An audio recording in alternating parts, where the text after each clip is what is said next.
Umbutho olwela ukuthotyelwa komgaqo-siseko ugqiba 10 leminyaka wasekwa, kwaye lo mbutho uthi uzimisele ukulwa urhwaphilizo.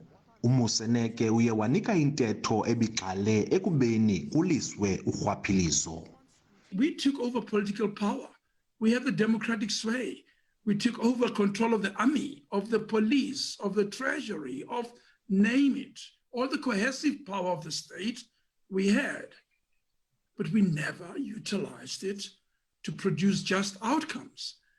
Ubhishophu wamakatoliki waseKapa naye uye wazeka emzekweni esithi wonke ubani makaxhamle kwinzuzo zezoqoqosho zeli lizwe.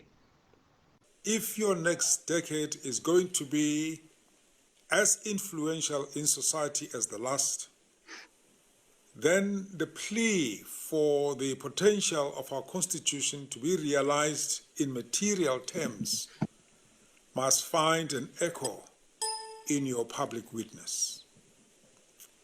As levels of desperation rise and the vulnerability of the marginalized increases, the potential for anti-constitutional populist demagoguery will grow.